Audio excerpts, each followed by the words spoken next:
Hey, hey, hey. How's it going? Hello and welcome. Welcome to DrawBomb, the show where we draw things and talk about things, and there's a lot of structure and a lot of really good segments. So much structure. Just How the you note. doing, If Ian? you've, I'm doing good. How are you doing? I'm doing good, except for I just cut you off. Go on with your thought. Oh, I forget what I was gonna say. Okay. But good news. You don't need to say go anymore before we start the stream, cause I heard that theme song. That's true. What? That's true. Crazy. We have it set up now where I can actually hear the sounds that play. Only took us 69 episodes. 69 of them. Gosh, good job us. Really Did it. blazing trails here. Everything eventually comes together. Oh, look, we don't get paid for this. We're gonna take our time fixing the shit. Zone Dog is dropping links in the chat that might be a spam bot. Do you know a Zone Dog? A zone dog? It sounds like a spam account name. Zone_dog? Yeah, Yeah, that's awesome. I know. I was doing a bit. Oh, I wasn't sure. I'm like looking in the chat too, and I don't see any. I don't see any comments from Zone Dog. It's so Really? weird. There's Zone Dog. Hurt of the drawing. Be cut off. I'll fix BBs. that. Boom. My goodness gracious. It's like I've never done this Alright. before. Oh, dog, have you done this before? No. Thank Oh, God we have man. audience members to be like, "Yo, your show sucks," and I'll be like, "Oh, not bad.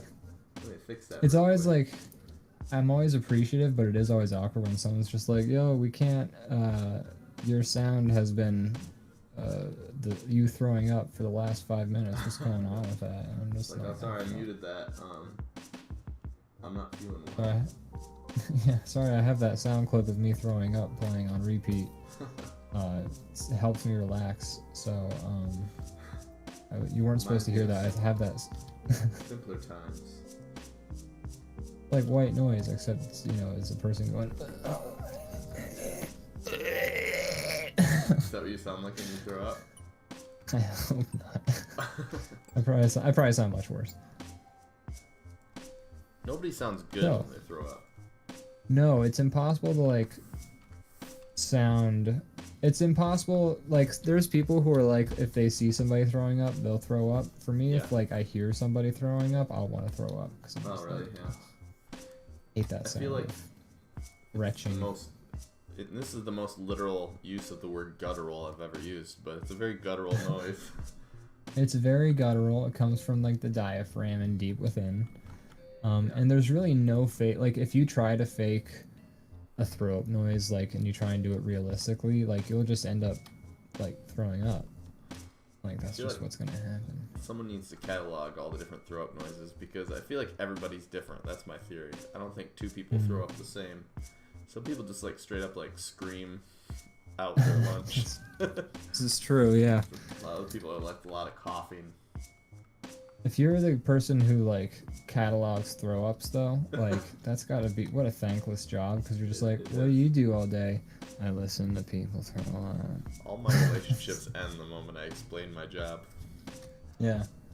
They're like, so what? Do you like, is it for fun? Or no, it's for science. It's like, what science is that useful for? I'm like, here's my card, and I just go like, and like it slowly just like comes out of my mouth. Oh my god. I have Wow, them is this a laminated lenticular- so they don't get destroyed inside my stomach. Oh, Leviathan Den subscribed. Wow, 5 months. Goodness. Oh, you know what? That reminds me, actually. 5 whole months. That's amazing. 5 whole months. Ian, I heard 5 that months. part. That's half of 10 months.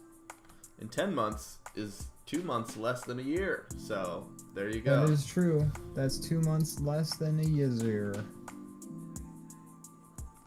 It's 2 months less than a year.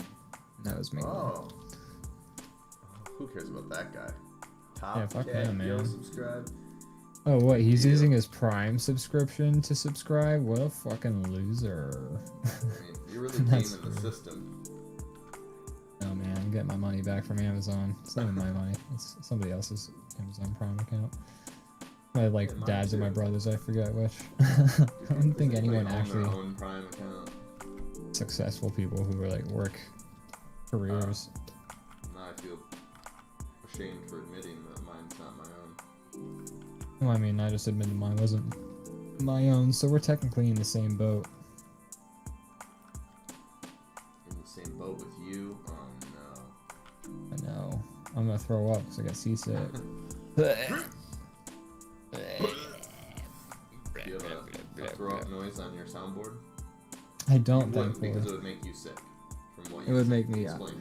I would see that there is a throw up sound on my soundboard, and I would say, nope, I am not clicking that. I will click every other sound in the soundboard, but I am not fucking clicking that one. I feel like there are some throat noises that are funny, and not gross. Wow. That's from Zone Dog. Just played WoW for 200 channel points. I like that. I forgot we did that. Yeah, maybe the best thing we've ever done. This channel's really going places. Thank you. And I know it's a new feature. We just added it. Thank you. No, really. Thank you. Wow. Too gracious. Oh my You god. did it again. Wow. Oh, he did it again. Yeah. Oh yeah, we have a studio audience now. I mean, you Yeah. did make it cheap, so we're just gonna spam it. But I'm okay with that for now. I mean, maybe at some point we'll be like, all right, this has to be more expensive. But right now, overuse the WoW thing. I'm 100% good with that. Use it as much as you want. I got a question for you. My gosh, I think he's starting to overuse it. Oh jeez. Oh no, Ian has a question. This could be anything. I'm nervous. Oh, Gasp. So I do have a question here. So the question is, I don't know too much about surfing. Oh. So you know. So we don't judge you for your knowledge of surfing. That's a there's no way that's an organic awe from an audience. That was like the guy who's like, I don't know if you've ever been to some kind of filmed thing where there's an audience. But it's interesting. There's usually a man running around like off camera trying to get the audience to act specific ways, as well as like the applause sign, things of that nature. Oh, I believe it. People don't like you telling the truth like that. They don't like to pull the curtain back. I don't like that you're telling them the truth. The crowd is rabid. That one guy just yelled, "You suck." That awe was so long. There's no way that like you could get a group of like 100 people to awe for so long. Unless you got like two longtime characters whose romance of will they, won't they, you have been teasing for some time, and then the one finally admits, "Hey, your breath smells like shit." Darn it! What a letdown. It did not pay off in the way I expected. Aww. Oh. But my question about surf, are you a surfer?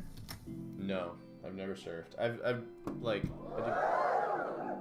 wow, the audience is Wow. they're happy to hear. This is really throwing me off, but it's awesome. Sorry. I'll stop. I've done some water sports, but never surfing. Wait, I've done, like, you said you wakeboarding. did. I'm sorry, you said you did water sports? Yes, water sports.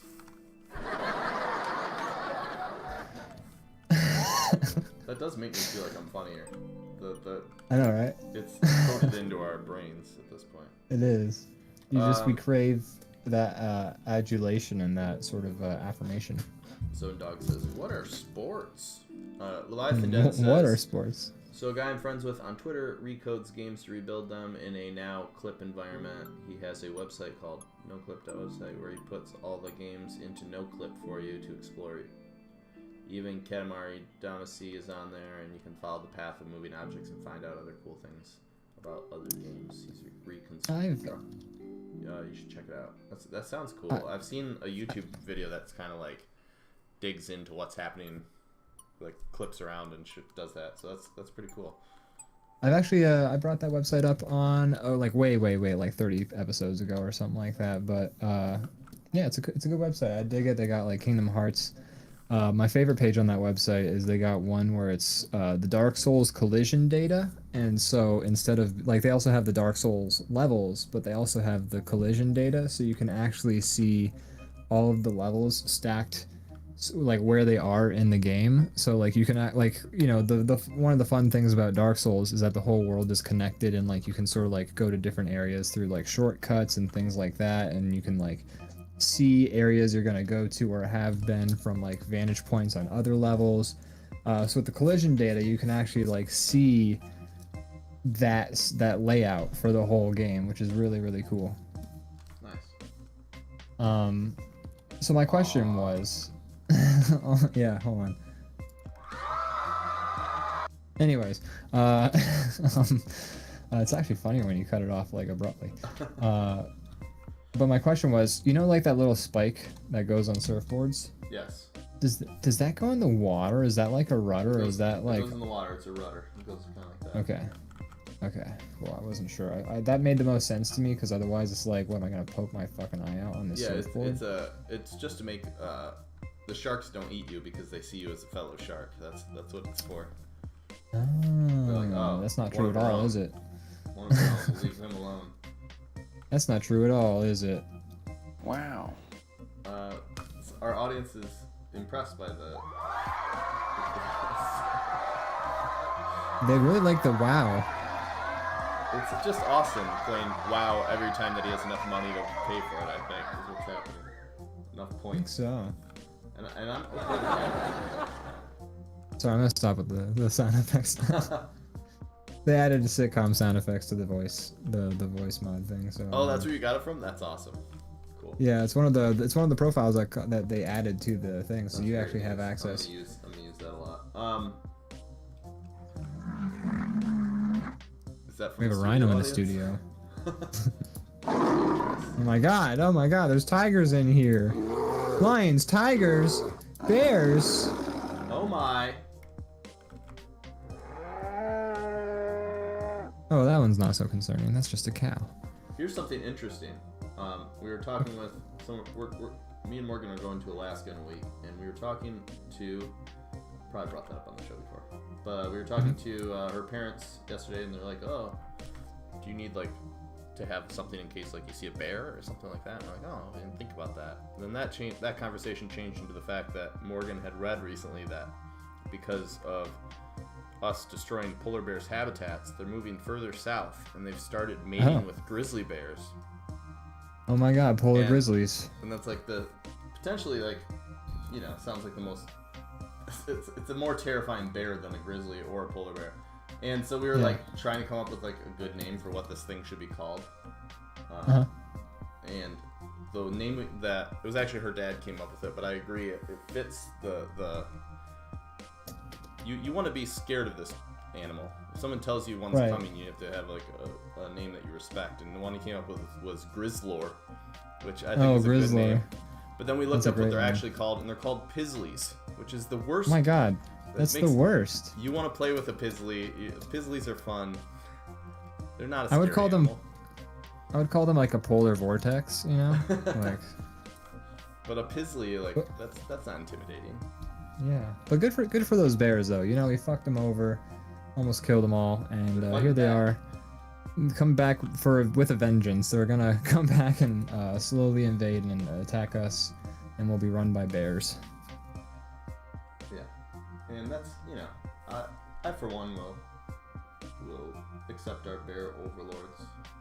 That's right. I mean, do you ever just look at what the world is having done to it, and you just say, "Oh, come on!" Sorry, I'm done with the soundboard now. There's no more. That one's for sale, by the way. I think people can do that with their points. You can pay us money with points, I think, to play that sound. So if we ever say anything and you are so mad you have to pay us money, you can say, "Oh, come on." It's just channel points. No one has to pay us money. Oh, I thought it was one of them's like real money that you have to pay us for, right? Isn't that the case? I don't think we have any set up that way. Oh, okay. Yet. Well, then I say. Oh, come on! Anytime people give us donations, you like try to talk them out of it. So I don't. Well, yeah, but I don't think you need to be that upset about us having free stuff for the people. look, it makes me seem nicer if I say no, no, no, don't give me money, and then they like, you know, it's like you're saying no, don't give me money, and then you're just like stuffing the dollar bills in your shirt, you know. Yeah. Mhm. So. Sorry, you go first. So when What the were you Pizzlies gonna take say? over, Oh what do my you think God, Bear let's not call Society them will be like? that. More equitable, I would say. More honey. More honey. The bees will stop dying. Maybe they'll die more, right? 'Cause, like, Yeah, true. that's like the. If cartoons tell me anything accurate, bees are the sworn enemy of bears. Even more than Bears, us. yeah. It's elephants v mice. Cats v dogs. Cockroaches, ants v picnics. Bears v bees. You know, it's just how it works. Bears, on the other hand, love picnics, so maybe ants will become another enemy. Insect life is really gonna struggle in the bear world. Yeah. You know what? That should be the sequel to Bee Movie. Is like just redoing Kramer versus Kramer, except the one Kramer is a bee. You know, the one Kramer is a bear voiced by, what's his name? The guy who said that word a whole bunch, and we don't talk about him anymore. And then the bee is played by Seinfeld. Yeah, Michael Richards. Kramer v. Kramer. A great idea. Yeah. Leviathan Des says, do you want me to redeem a different topic to talk about? I mean, you know, we put those options there so you wouldn't have to ask. And You also, know, are you like- trying to tell us that you don't like hearing about Pizzly Kramer- bears? Yeah, BVB I Bear. don't understand why you wouldn't want to hear more about it, but I guess whatever. Yeah. Suit yourself. Like, we're killing it in this conversation department, huh? Isn't that right, Tom Cruise? Don't you think we're killing it in the conversation department? First, take a big step back and literally fuck your own face! Okay, I don't think he agrees. I think he also wants the topic changed. He didn't like it at all. Sorry, Tom Cruise. I like that we got the soundboards probably like 3 months ago. And it's still just like the joke that we've been just spamming them. It's no longer DrawBomb. It's Draw Soundboard. Wash. Leviathan Den said he did redeem this, and then we didn't answer. I didn't see it.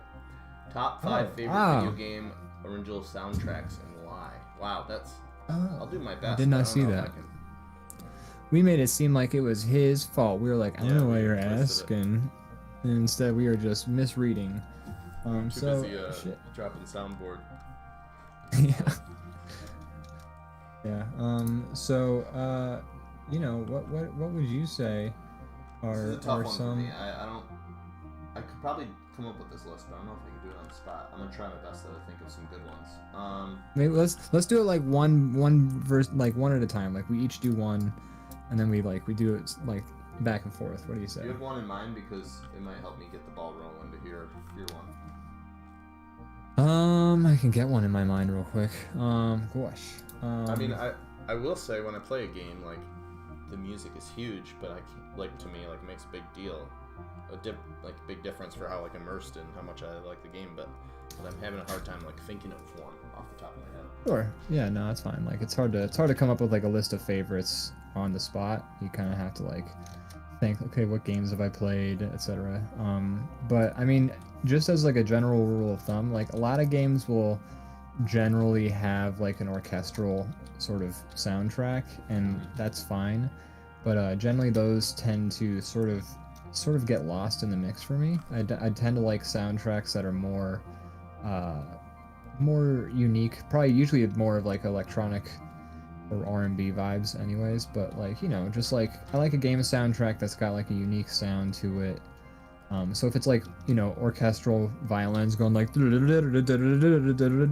probably sounds great in the game, but it's not gonna I'm not gonna be yeah, I can't wait to fucking jam this to this piece of music, you know what I mean? I actually love those, but I will say I don't really listen to them outside of the game, but I mean it makes me feel very into the game when I'm playing. Yeah, yeah, it's great for the game, and like I understand why they use them, but you know, it's not gonna end up on my favorite soundtracks list, unless it's like a fucking phenomenal or memorable, you know, orchestral soundtrack, which there are games that do those. I will say I think it's possible to be like, hey, I love that video game soundtrack, but it doesn't mean you want to listen to it outside of the game. Yeah. So I mean, one game soundtrack, and we're gonna have to see what the audience thinks about this one, but I mean, one video game soundtrack that's definitely in my faves is the Katamari Damacy soundtracks. Okay, yeah, no, they like that one. They're great. Yeah, great soundtracks. I'm a little psyched that we dropped that name. They love any mention of that. I agree. I just played through that recently. For the first time, because I didn't have a GameCube. What was it on? Katamari Damacy was on PS2. Yeah. No. Well, I never played it until recently, but that's fine. Yeah. I also agree. The soundtrack is very fun. Very fun soundtrack. I'm not sure which soundtrack I like more, because they both have really great soundtracks. I think Katamari Damacy 2 has a more special place in my heart because it's the better game, and I played more of that because there's just more content to the second Katamari Damacy game. Waiting for the remaster of that one, or for the PC version, if you know what I mean. You mean like a version on the PC? Yeah, like how you probably played. Yeah, you do. Oh my god. But hold on one sec. Yes.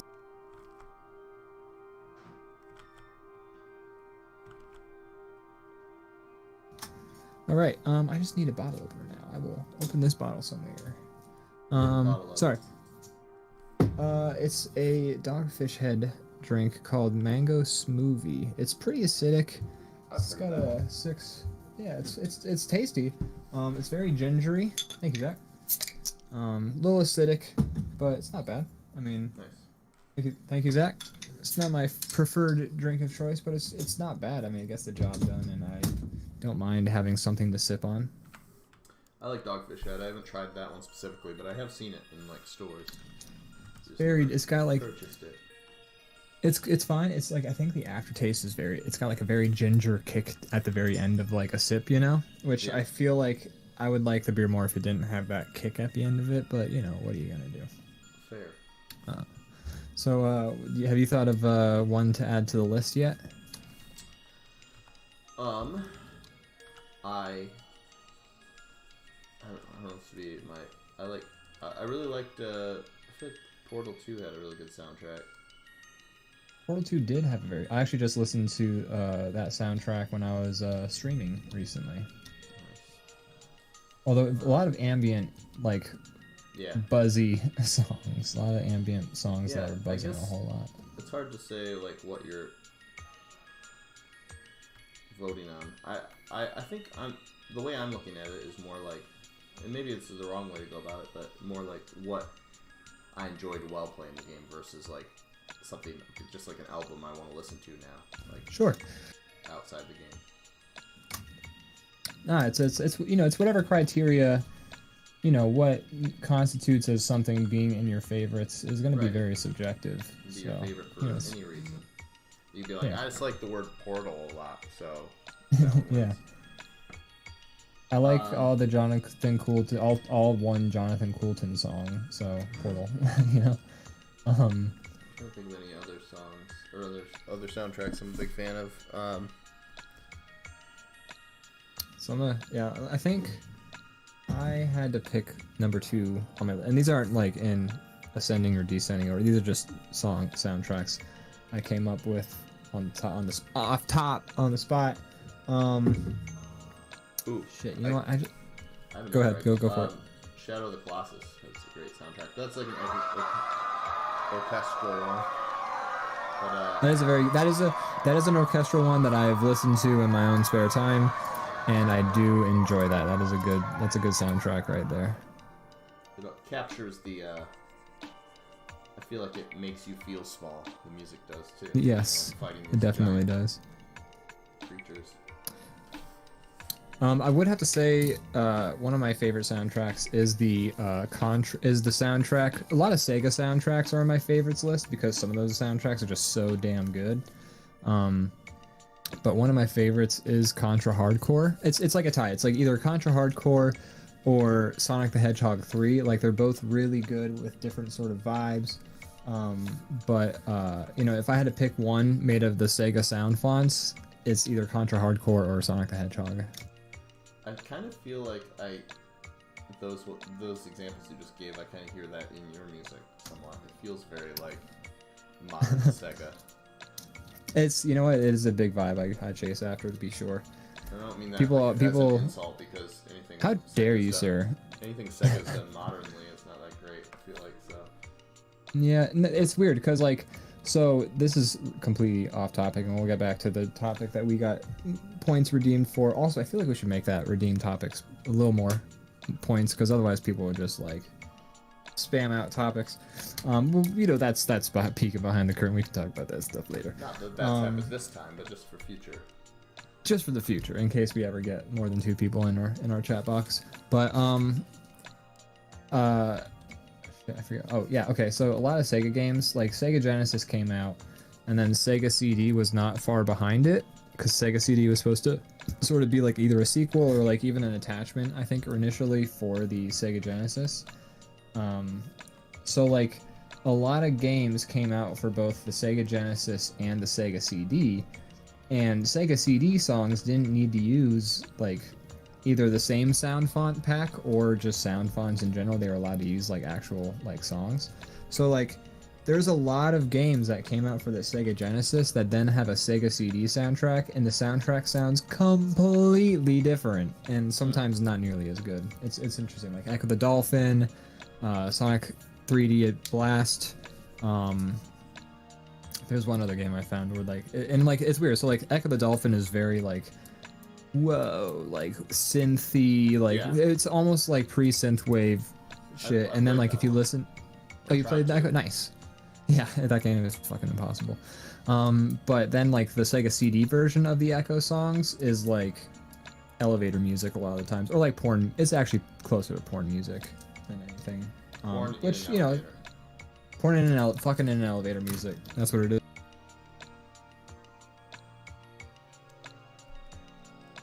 We have a Zone Dog in the chat saying, just want to throw out for the orchestral beat Morrowind. And I do agree, Morrowind has a very, just the in general, the Elder Scrolls, Bethesda, open world games have had really good soundtracks, because I think they're all done by the same guy. I was going to say Skyrim has a pretty good soundtrack, or at least I felt that way when I played it. Yeah, Skyrim has a really great soundtrack. All of those Bethesda games have, I think, the same guy. Ion Zur, I think, is a name that I've seen pop up in those playlists. I don't know if he's the guy that does those soundtracks. I'm actively. Unfortunately, the composer guy, Adudu. So. Oh, the guy sucks. Ion Zur. Apparently. Inon Zur is his name, I guess. I don't know him. Yeah, I don't know him either. Jeremy Soule is what Zone Dog says. Oh, then Einon Zur did different game soundtracks, but he did do some soundtracks for Fallout. He did the soundtrack for Fallout 3, the Dragon Age series. So Fallout 4, Fallout 76. He's done the soundtracks for the Fallout games, not the Bethesda games. Got it. I also like that. Yeah, it's a good soundtrack. All the Bethesda open world games, they like hit the right sweet spot of being ambient enough while also still being like present, you know? Yeah. Like not being overly present, like where I'm just like, this fucking song, because like you're gonna be playing an open world game, you're gonna hear the same song, unless there's like a soundtrack of like 85 songs, you're gonna hear the same song at least 100 times. Unless you start playing your own playlist. So the fact that I've played a lot of Morrowind and never gotten sick of its soundtrack is a good sign for like how I've never played Morrowind. It is. You know, I would go play it, but I'm not. Am I able to now? Is it gonna hold up? It's old as fuck. Don't get me wrong. It definitely like its gameplay mechanics have not aged as well as the like remember playing you know, Oblivion and it feeling like it was old, and that was like 10 years ago. So like, I don't know if I could do Morrowind, which is older yet. Yeah, Oblivion was like it's like Morrowind has this weird system where like literally if you hitting something with your sword is a dice roll. So like depending on like your skills, like if you're like using a short sword on like a rat, like you'll click and your dude will swing and you'll watch your arm go swing. And like you'll just like swing at it like for 15 things and you'll just hear which is a sound of you missing. Even though you're like aiming right at this rat. So like Oblivion was mind blowing because sorry, you Laugh at the chat, but continue. Yeah. We'll bring up. We'll address these allegations. Yeah. But yeah, it's like Oblivion was like mind blowing when it first came out because it was like, oh my god, like Oblivion, like I swing at the thing and my sword hits it. It's crazy. And you could like right click to block and it's like, oh my god, like in Morrowind my dude would just choose to block dependent on his skill on a dice roll. So, you know, it's definitely certain aspects of it haven't held up as well. Other aspects of it hold up pretty much the same, but it's still a fun open world to explore with like, I think it's got the most radical of all the sets. Like, you know, Skyrim's like forests and like a wintry landscape. Oblivion's forests in a more European sort of landscape, and then like Morrowind's like you're going to like a volcano town with like melty mushrooms as like trees and shit. So like, you know, you get some like more interesting and weird sort of sets that you're kind of going on. All right, so what's going on in this chat? So what you laughing at? First off, just want to mention Life and Den says I also want to throw the Final Fantasy X soundtrack out there for your consideration. That is that soundtrack is also probably in my top 5 because it's a really good soundtrack, and it's the Final Fantasy I'm the most intimately involved with. That sounds like I'm in a relationship with Final Fantasy X. It's the one I've played the most. Okay, I know, right? I'm like totally trying to like get my dick in that disc. Sorry, go ahead. If you wanna play like the newest Final Fantasy, you have to like spend the amount of time that you might put into an actual relationship. Well, that's actually been the Final Fantasies ever since like 10. I like sunk 200 hours into a single save file in Final Fantasy 10. Like those games were, you know, those games were games that were definitely time investments. It's just back then it was less egregious because it wasn't like every game was vying for, you know, 100 hours of your time. It was just like, you know, a bunch of 20-hour games, and then like Final Fantasy. And like 8 games came out in like a year back then, so when you're describing the fighting and blocking technique, first off, Zone Dog, he's been telling me to play Morrowind for a while, so when I said I hadn't played it, I wrote, play it, you bastard. I might. And then when you're describing the attacking mechanics, it says lies, Ian lies. So there you go. Apparently you're full of shit. The way I don't lie though. That's the exact way that the game works. I described how it works exactly. Leviathan Den says, B chaps, if you played Resident Evil Village, it's fantastic. Funny you say that. I beat it about 20 minutes ago. Before the show started. Yeah, that's true. Yeah, I liked it a lot. It was good. Been on a Resident Evil kick lately, mostly because I was excited for this, but yeah, it's good. Zone Dog says you only whiff hits if you don't spec one of all those attacks at all in the beginning. What? I don't know. Wait. I don't know. You only whiff hits understand more. if you don't spec one of those attacks. I think what he's saying. So like, this is what I think he's saying, and this is before he, answers it in the chat. But in the beginning of the game, you have to sort of answer a quiz. Which Fallout 3 actually makes a reference to this quiz with one of its questions. There's like a question about like a sticky bun or a sweet roll or whatever, and the question posed to you in Morrowind is a situation that you actually play out in Fallout 3, with all of the available options in Morrowind, things you can in fact do for that quest.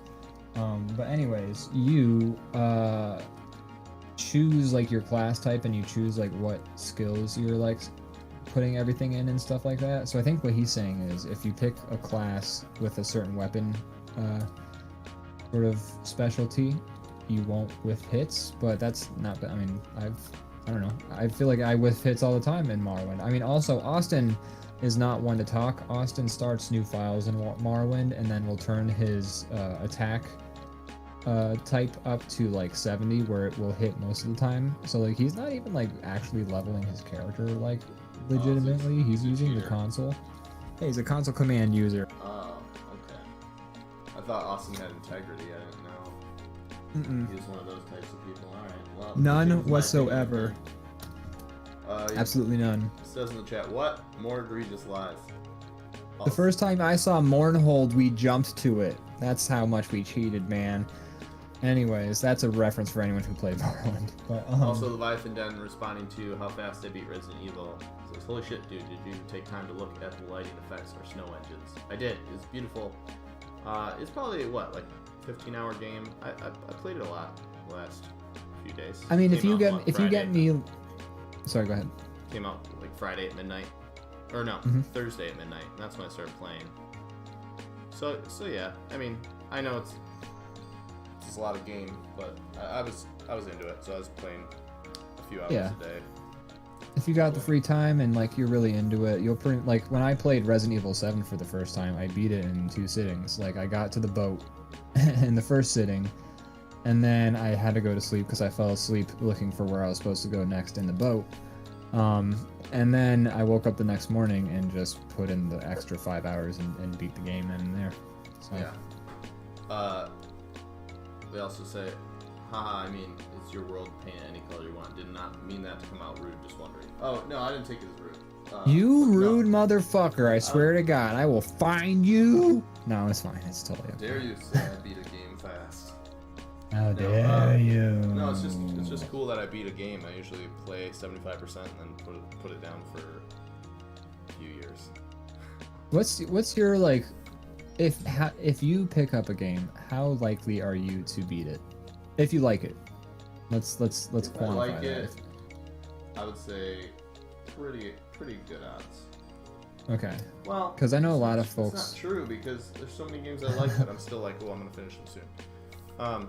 Maybe eventually the answer is, but I tend to fall out of it for a while and then come back. I think that's fair. I think it's going to depend a lot on like, one, if the game has an ending, and two, if how long that game is. So like a lot of games like Resident Evil, where it's like a 20-hour experience, you're more likely to probably beat it than say like a 50-hour game where it's like you get to a certain point and you're like, what the fuck am I supposed to do? Like, because there's also games where you just have to take a break and get like life business taken care of, and then you come back to it and you're just like, fuck, where am I supposed to go? That happens to me a lot. That a game that happened with me the most is Okami. That game is like 80 hours long, and if you like come back to it after like a little break, you'll very easily be like, what the fuck? Witcher 3 was one that I like tried to play many times, and then it's a long game, so I eventually fell out of it, and then I'm like come back and I'm like, oh, I don't remember how to fight, and I'm also like to hard enough enemies that I'm like dying with like every game. Oh, right. So I just restarted it like 3 times and then finally beat it. But gotcha. I'm generally one to beat games myself. Like, you know, if it's a game that I like, I'll try and conquer I've it. been getting better about it. I've been completing more games and then instead of just like starting something new. Nice. But yeah. So I beat this one, and I like it. I hope they make. I was saying to you right before we started, I hope they make a bunch of DLC for it, because the DLC for 7 I thought was pretty good. Now, in terms of like, if you had to rank this new one, you don't have to rank them all, but like if you had to rank this new one, in placement of like 7, 2 remake, and this newest one, where would you place Village? Top, middle, or bottom? That's a hard question. They all feel very different from each other. 2, I would say, is like the purest Resident Evil you can get. Like, it just, like, at least from like a classic standpoint. Right. 7 is like a really kind of more intimate version, but still pretty true to the series, but a little more intimate, I think, than a lot of the other stuff they've made. And then this one is like, I've said this to you before, but I keep comparing it to 4. It's like more focused on action than it is scares. It's a lot of really like interesting and weird enemies, and like fights and like weapons, and like a merchant, so there's like upgrading system and buying and selling things. So it feels very much like 4. I don't know. All three of those feel like completely different games to me. It's hard to. I do love how the Resident Evil series has never stayed like there's a lot of games, like there's Far Cry 6 coming out soon, and like the question on like mine, and I'm sure most people who've played the Far Cry games of mine, is this going to be the exact same game I've been playing since Far Cry 3? Right. And like, you know, there's something to be said for continuing to deliver the same, like more of the experience that people enjoyed, but also like, I love Far Cry 3. Far Cry 3 is probably one of my favorite games, but like, goddamn, is 4 and 5 just like boring? I don't know if it's because they're the exact same game, or if it's because those are the same game but in much less interesting sort of situation, like storylines. I think, I'm not sure, but I think, you know, I am description of the problem is they're very similar to the other games, except for like a lot of times when people make like carbon copies, like the Assassin's Creed series did for a long time, the one like advantage they had is like, well, the world is a little more and the characters are a little more interesting, but it is the same game, and so that got people to keep playing. But this one, I think they were like, it's the same game and the world's less interesting, so yeah, it's not that the world's less interesting, but I think the storylines, like, you would think the storyline with the cult in like rural Montana would be fascinating, but like they somehow managed to, they have like 4 bad guys that you square off against in that game, and they're, of them, you get to like spend maybe 5 minutes with the most interesting of them, and then like the others they try and make interesting, and they're just not. Who was the most interesting one to you? The main guy, Joseph Seed. He was like, he was by far the most interesting character, because like he very much had that Messiah thing going on, like, and he was always like very nice and like welcoming, like open arms, and like then he'd kind of get like a little scary, but like he still, like the whole game, he pretty much never breaks that facade, which makes him very interesting until like the very end. But the other characters were all just sort of like, oh, I'm a spaced out like hippie drug girl and you're hallucinating. Oh, I torture people. I play a music box. And then those were the characters. And it was just like, okay, I get a lot of monologues from these guys, but like the most interesting dude is like just never around, and that's kind of lame. And then, I don't know, Far Cry 3 has a cool story because it's like you and your friends get trapped on an island, and you like you have to save your friends, and like including your brother. I don't know. There's the storylines in the other games got intentionally murky, and for like like this is gonna turn into a whole tangent, but basically like 4 was like, yeah, you're solving this civil war in this country, and like you just sort of become involved in it. For reasons that are explained later, but in the very beginning you're just kind of like, okay, this ain't really my fight, but here I am blowing up buildings.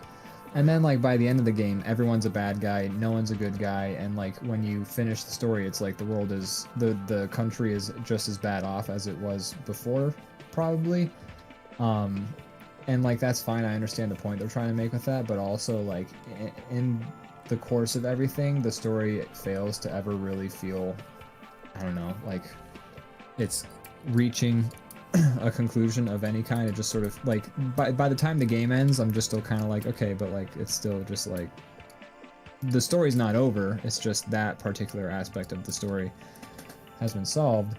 And then yeah, Far Cry 5, you just fought like a bunch of lame dudes. So anyways, well, who knows, maybe their solution for the new one is just get some really good actors involved. yeah.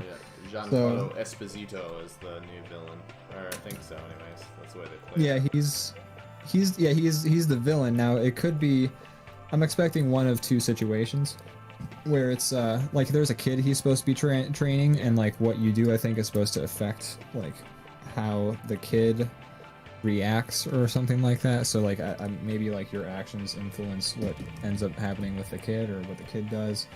But my guess is that Juan Carlo Esposito will be there for like a little bit, and then, you know, halfway through the game he'll get offed, and then someone else or the kid will be the villain. And then I gave another example of what would, and that's pretty much what I expect to happen is Juan Carlo Esposito, because like in Far Cry 3 and just Far Cry 3, like they have Voss, and then Voss gets killed like halfway through the game, and then you're on to fighting Hoyt, who's like the guy running the whole smuggling operation. And I don't know, he's fine. He's just a much less interesting villain. In Better Call Saul, Hoyt works for John Carlo Esposito, or the actor. Yeah, so I actually did do some research in Far Cry 3 for an article, and I did figure out the exact, like, who, you know, that, so like there was a web series with McLovin from Superbad that they made as promo for Far Cry 3. So McLovin plays a character who basically kind of has the same thing as your character from Far Cry 3 happened to him, and then that dude who you're talking about plays Voss as the live action version of him in this like little 30-minute web series. But I think he like mocapped and was like the voice and everything in the actual game. I think it was a different guy as the voice. I think it was a different guy as the voice. I'm gonna double check for you real quick. I think it was just for Far Cry 3, like the promo thing that guy. But I'm gonna double check for you because I could be wrong. No, it didn't. No, it's totally that guy. It's Michael Mondo. That's the guy. No, he did the voice. I didn't realize he also did the voice of the guy. But hey, cool. Great character though. His character was really good. Next soundtrack. So I think we've covered 3 so far, for me at least. Katamari Damacy. Yeah. Final Fantasy X. I don't know if I can name another one right now. I'll keep thinking about it, but I may have to move on. Something Sega related. Let me just scroll real quick, because I have like a whole bunch of soundtracks. In the chat, Leviathan Den says, I am disappointed in myself to say I've never played Okami. I recently downloaded the remastered edition because it was on sale for $3. Is it worth playing if I have not yet? I think so. I mean, there are so many games to catch up on and to play. It's a never-ending like deluge. So whether or not something is worth playing or not is, you know, going to be obviously very subjective, especially in terms of like what everyone else, like what you might have on your list to want to play. But I think it's a really fun game. I think it's really pretty and beautiful. It's got a cute story that's like really nice and uplifting. It's gonna take a long time to beat. It's a very long game, but I mean it's an artistically, I think, significant game. So, you know, I would say yes, but you've convinced me with that to not play Morrowind, so that's a good point. Well, glad to hear it. Or not actually, but you know, whatever you want to do with your time is up to you. It's whatever you want to do. That's a great point. Thank I think you. this drawing's done. I think so, yeah, I can't do. I love that it has the truck horn in it. Me too. The truck horn is probably my favorite part. Oh, that was Zone Dog. That was Zone Dog. He must have been responding one other to me saying I wasn't gonna play Morrowind. Oh, I see. No, God! No, God, please, no! No! No! No! Just gotta wait that one out. Yeah, you really do have to just kind of wait till it's finished. I will say another one of my favorite soundtracks is definitely one of the Legend of Zelda ones. I mean, those are really good. But also the Little Big Planet soundtrack was phenomenal too. That's a great soundtrack. Nice. Yeah. Well, I think this drawing's done. I'm gonna, if you could clear the board, I'm gonna use the bathroom real quick and I'll be right back. Alrighty, Rooney.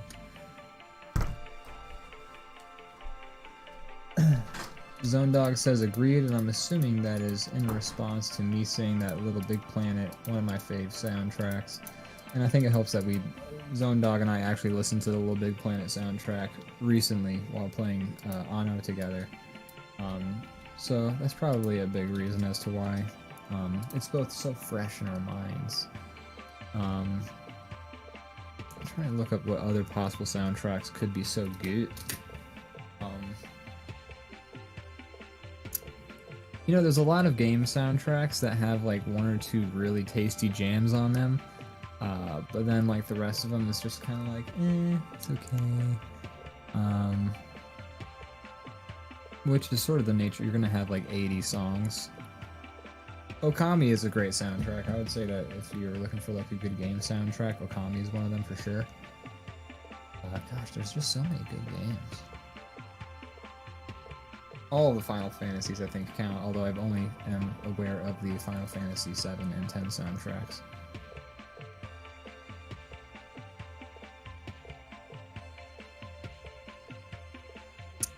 Gouache. Well, let me see. I am disappointed to say. Oh. Recently downloaded Remastered Edition. Oh, okay. I see.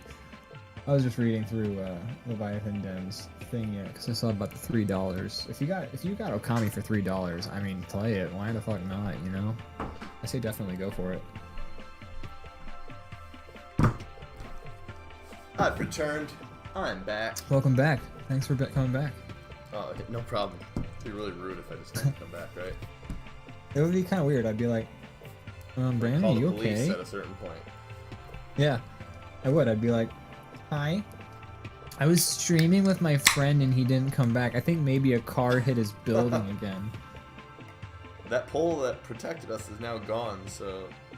Oh my god. You know, the next car will definitely murder me. You'd at least get to see it on screen, I think. Yeah. If I had to, just to kind of go back to that soundtrack conversation, if I had to limit myself to one Nintendo soundtrack, it would be, I feel like I have to impose certain limits on myself, because like companies or like game developers that make really good soundtracks are gonna keep making good soundtracks, so like they all start to mesh together. So if I had to choose between a great Clover/Platinum game soundtrack that I've heard, it's between Okami and God Hand. I'm gonna pick God Hand. That's probably one of my favorite soundtracks. And then if I had to pick a favorite Nintendo, it's gonna be Super Mario Galaxy. So that's all I'm gonna say. I've cleared my top 5. Those aren't.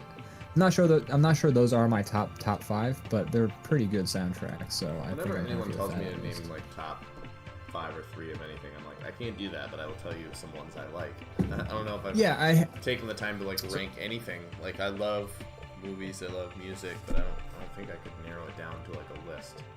It would change. Yeah, like why every rank day them or week. Yeah, I don't have like a favorite color. I have like a mood I'm in where I might like want to see more pinks or blues, you know, but I'm never gonna be like, yes, green is my favorite color, because there's so many good things about other colors. I don't like to pick favorites. I really don't. I like to pick things I like a lot, some more than others, but like I'm never gonna be able to do like a comprehensive top 5 list. I think favorites are pretty fluid. Probably, I would say the average person, your favorites change a lot, unless you're like keeping yourself locked in onto these things, and not like opening. Zone Dog says, "Who's your favorite child?" Probably my son Maxwell. The other kids are idiots. I'm gonna say my favorite kid is the one that Sophie decided to give up. When she made that choice. Yeah, in her titular choice. That kid. I don't have I actually don't think I should be making jokes about Sophie's Choice, because it is a Holocaust movie, isn't it? Isn't that like a Holocaust? I hear people reference it a lot, but I don't actually know what it is, to be honest. Isn't it like she? It's one of 2. One of her kids or something. Yeah, she has to like choose which of her kids like the Nazis kill, and it's like. That's horrible. Yeah, I think that's the situation. I could be completely wrong, but I'm pretty sure that's responding to something the Nazis did. Oh, that's horrible. Oh, that's awful. That's yeah, no shit. They're the fucking Nazis. That's kind of like bread and butter. Yeah. If anybody responded to something they did, it's like, not so bad. They'd be like, oh, we need to go back to the drawing table. This did not have the response that we were expecting. Yeah, we need to make this worse somehow. So yeah, so that's favorite kid, you know? Okay, favorite kid character in a TV show where you were forced to watch a child do shit with a bunch of adult characters you actually gave a shit about. Live action? Does it have to be live action? 'Cause I feel like I feel like that's probably gonna fit there. Yeah. Okay, so favorite kid, like actor. Huh. Alright. Let's see. What are some. Once again, I might not be able to give you a favorite, but I can name some goodies. Okay. Gotta love a Kevin McAllister. Kevin McAllister's a classic. That's a good kid. It's hard to beat that performance, honestly. Like, that's like a movie where you watch a kid for the entire movie, and I didn't want to strangle him most of the time. You in fact, you didn't want to see him get strangled, and everybody was trying. Yeah. The whole movie was about him trying not to get strangled, which I think is what really put you in his corner, you know? Yeah. Because it's like, normally you watch a movie with a kid in it, and you're just like, oh, this fucking child actor sucks, man. I wish this kid would die. But then you're watching not like the actor would die, but like the character in the movie, so that you don't have to watch the child. I feel like I should really, a lot of toxic fans out there. For children Yeah. dying. We're not here for, we're not down with the parasocial relationships. That's where you, anyways. Kevin McAllister. You're right. I do think we all, when we watch that, we associate with our desire to not be choked to death by burglars. Joe Pesci. Yeah, Joe Pesci specifically. Not just burglars. I don't know if I got strangled to death by Joe Pesci. I'd be like, well, shit, this is the worst possible way I could have gone. No one's gonna believe me. Yeah. Do I look funny to you like a clown? Is that your Joe Pesci impression? Sound like a buffalo. That's my Joe Pesci strangling me to death because he's. Although he would still probably. Okay, so if Joe Pesci's strangling you to death, he's still probably gonna have a very high pitched voice. Yeah. So he's still gonna be like, "Hey, what are you doing? Nobody's strangling you." Zone Dog says Danny Torrance. Yeah, that's a good one. I like Danny. He's very much like it's a good performance because he's like he kind of just is like an actual kid, how they might act. So who? Danny Torrance, that kid from Shining. Oh, okay. Like in aspects maybe he's a little annoying, but it's only because he's being I think kind of real. Yeah. You know. He's just acting like a fucking kid would in a fucking giant hotel, riding a three-wheeler around, you know? Yeah, I don't know. He has the Shining, okay? He has the shinning. There's an evil. There's a boy that lives in his mouth, so he says. But what? That movie's so vague. I read the books, and it makes a little more sense, but still. I love The Shining, don't get me wrong. It's like one of my favorite horror movies. Can I ask you something about The Shining? You can. So, this is gonna really throw people for a loop, but like when they have the thing where it's just like, but you've always been here, and then like there's a picture of like the 1940s, and there's Jack. Is that just him like losing his mind and imagining himself in pictures, or is the movie setting up that like he's been possessed and taken back in time because of the ghosts? So I think the book has a little more direction. The movie's a little more like, not to like say Kubrick was going for this. Maybe he did have a clear idea in mind, but to me the movie feels more like loose. Like there's no really clear answer. It's just like some weird shit. Right.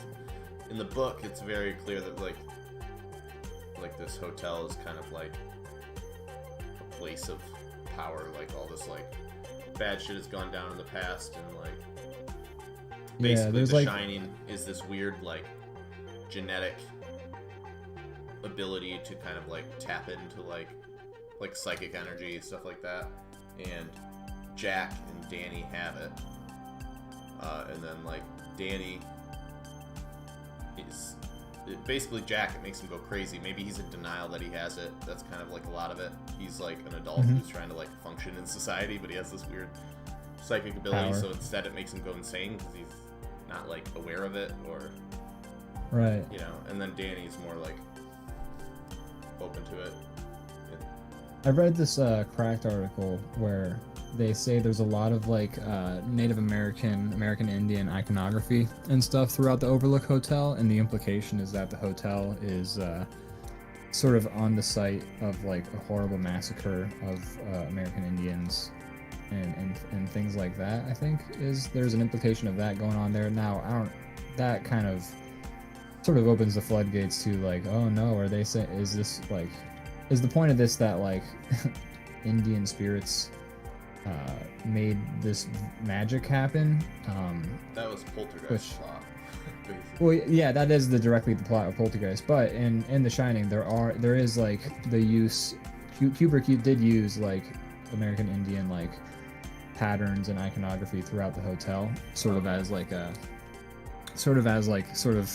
it might just be purely aesthetic, but I think also there's like a little bit of saying about like the history of the United States subjugation of those people sort of like in the mix as well, because I don't know, I'm assuming. Austin posted some stuff that looks smart, so I'm gonna read it. It says, I think there's a relative analogy to the horrors of our past, and part of Jack's persona psychology has always been made up of that. The hotel is a nexus point for that horror, and The Shining can see things including that horror.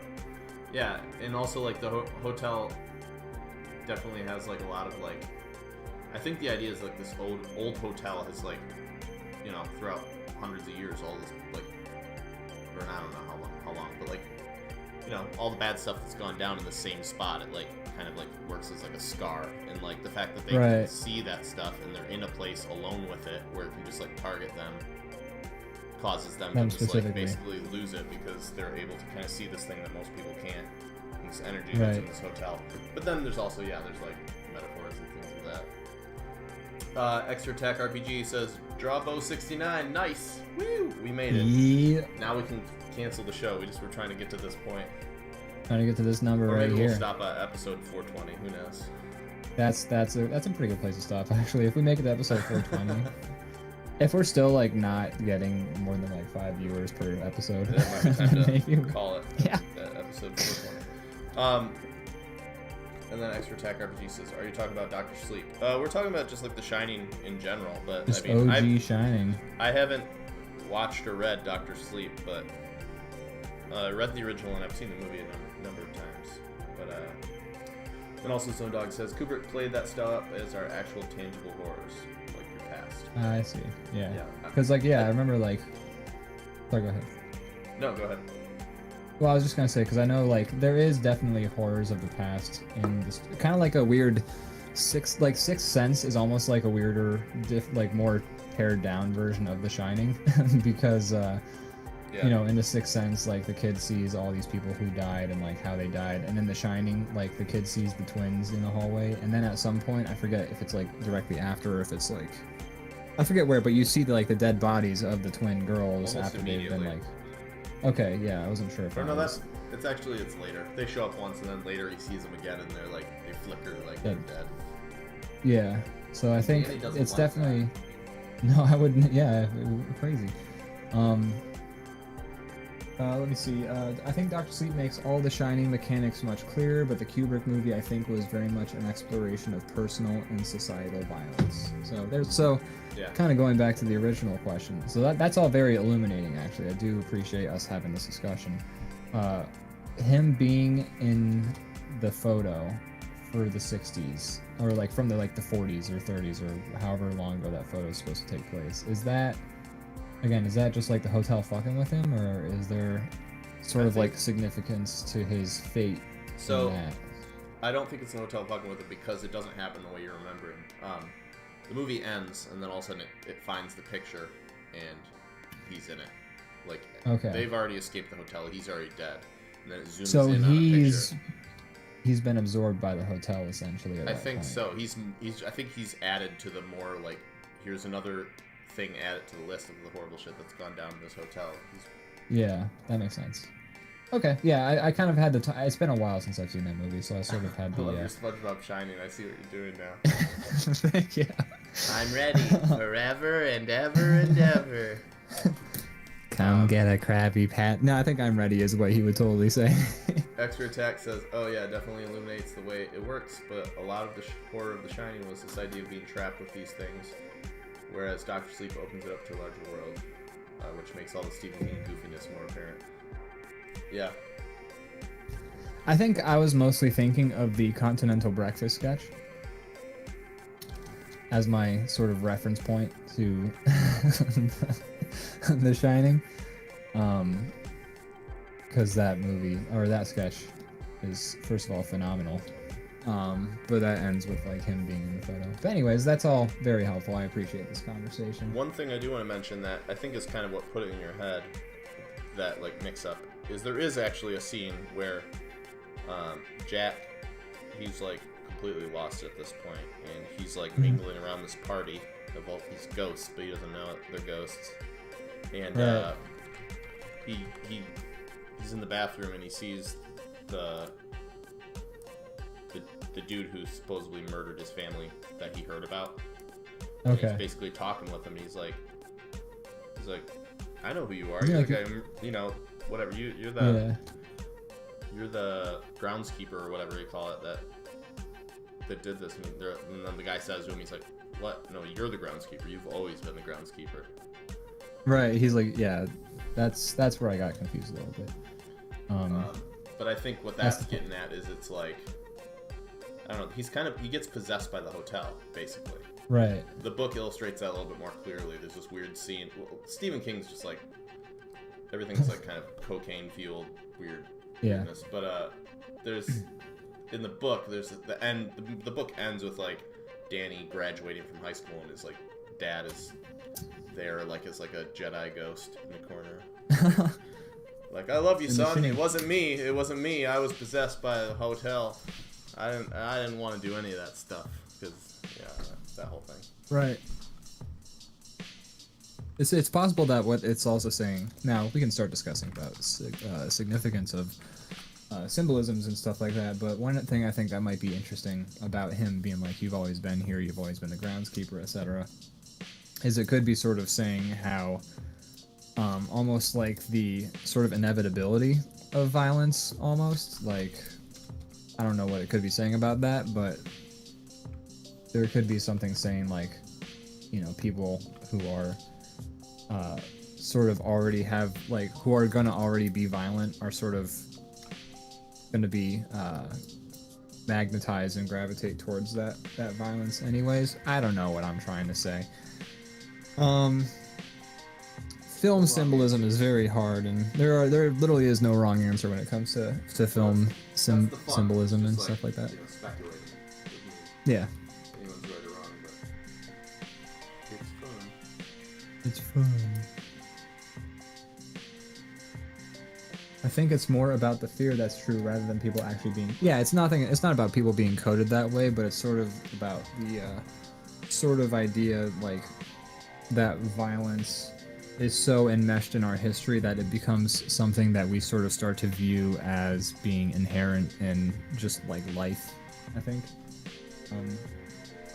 It's horrifying to think you might have violence or addiction built into you. And like, yeah, maybe that's like what's being communicated with the fact that Danny and Jack both have the Shining, but only one of them goes on a murderous killing spree, is that both of them have this potential. Like, Danny sees the word murder and the walls and things like that, so Danny and Jack both have the Shining and both might have this propensity towards violence, but only Jack is the one who succumbs.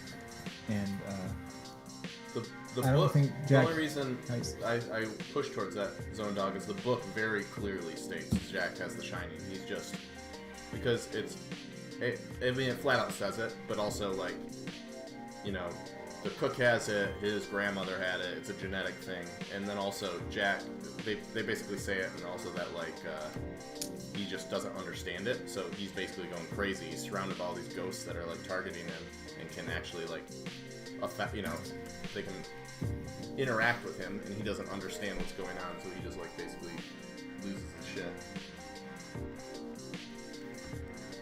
Definitely avoided on purpose in the movie. Interesting. I think that is maybe interesting that they avoided that in the movie, because they could be saying, because maybe, you know, if you have it like be like genetic almost that you have the Shining, it could, if the Shining also is about like a propensity towards violence, you know, having in the movie it being genetic might sort of come across as saying that like people with certain bloodlines are going to be inherently violent, which is not the sort of message I think. I don't think The Shining makes you inherently violent. I think it makes you like in tune to like ghosts and like basically like the cook who's explaining it to Danny is saying that he and his grandmother had it, and all that amounted to is that they were able to basically talk telekinetically, and that was about it. Like I think it's just like a I don't know. It's like the Sixth Sense, having the Sixth Sense type thing. Right. Maybe it's saying that but the hotel is like a place of violence, and so if you have that ability to pick up on it, you can just be like overwhelmed by all these horrible images and energy and all this stuff that's living there, so to speak. Gotcha. Yeah, I don't know. I guess yeah, it depends. I think maybe it's saying that. Yeah, I don't know what it's saying. I'd have to like do some real deep thinking on the movie before I started like saying like, oh, I think the symbolism on violence and death and blah blah blah is this. Let's all watch it, says Zone Dog. That's actually got me curious. Is The Shining on Amazon Prime? I don't know. I hope so. I love The Shining. I usually watch it just about every year. I like it a lot. Did The Shining come out in 1980? I'd say 80s, maybe earlier. It says on Amazon Prime 1980, but it says TVMA, which makes me think, was it a TV miniseries? There was like a TV miniseries, but that came out later than the 80s, I thought. Because the one that says TVMA has Jack Nicholson's face on it, and then there's another there's another one that's rated R that's got a different sort of preview picture on it. Anyways, none of these are on Amazon Prime, is really what I'm trying to say. We could watch Smiley Face Killers from writer Bret Easton Ellis, who made American Psycho and Less Than Zero, and director Tim Hunter, who directed a movie I've never heard of, comes blah blah blah, serial killer, blah blah blah. Anyway. That sounds just as good. Right? Speaking of Jack Nicholson, though. Yeah. Yesterday. So, like, for a while, my dad's been saying, oh, like, we like to watch movies as a family and TV. Yeah. As a fam, we like to, yeah, it's a nice way for us to hang out. Be in the same room, not have to talk to each other. I kid. But anyways, we were watching, like, our dad's been saying for the longest time, like, oh, you gotta watch the movie, Going South with Jack Nicholson. So we finally got that on Amazon Prime going, and we watched that yesterday. It's an interesting movie. It's really Did it live up to your mostly not entirely. It's kind of a mess. Like, the movie's kind of messy in a way. I don't think you would like. I would say it's endearing how messy it is, but it also just kind of made it feel very messy. And it's definitely messy in a way that I don't think a big studio movie with like Jack Nicholson and John Belushi and Christopher Lloyd being in it would be like anymore. Yeah. But it's interesting. It's also like gets weirdly. There's a lot of conflict between. So like basically the movie is it's set right after the Civil War. Jack Nicholson is on the run from the law for horse thievery. He gets caught. He's about to get hung, and then because of some clause in their town or whatever, if somebody agrees to marry him, Jack Nicholson gets saved from the hangman's gallows, and becomes the husband. I don't know why laws ever updated. They made so much more sense back then. Right? So this lady, basically saves Jack Nicholson. They get married, and she starts forcing him to like mine gold for him. And then meanwhile, his old outlaw gang is like sort of breathing down his neck and also the people who arrested him are breathing down his neck. It's a whole thing. Anyways, there's a lot of like conflict between like Jack Nicholson and his wife over having sex and whether they will or not. And so like parts of the movie get real rapey. There's like one scene in the movie where it like just ends and I'm like, I'm pretty sure Jack Nicholson raped his wife in this scene. And it's sort of like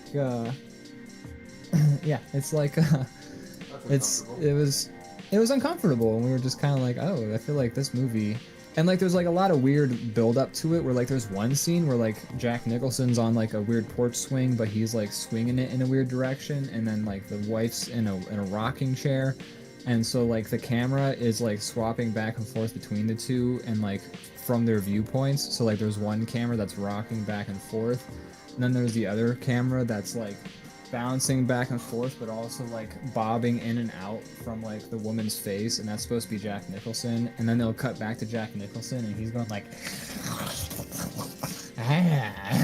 it's just like get like motion sickness and vomit during this movie. It was very like by the end of that scene, I was like, when they stopped the rocking camera movements, I was just like, oh, thank God. I was starting to go cross-eyed here.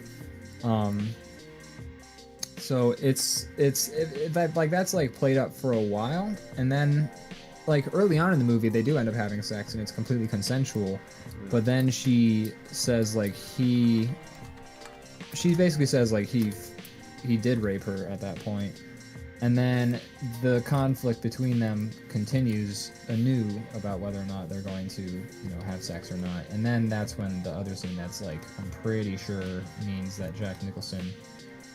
Anyways, Sorry, it's I just wanted to draw one more thing up here. Oh, that's okay. No, feel free to move. I wasn't sure. I was like gonna draw Mr. Krabs, but I couldn't think of a good shining angle for Mr. Krabs aside from like that guy who sort of like, here's the hedge maze. Okay, bye.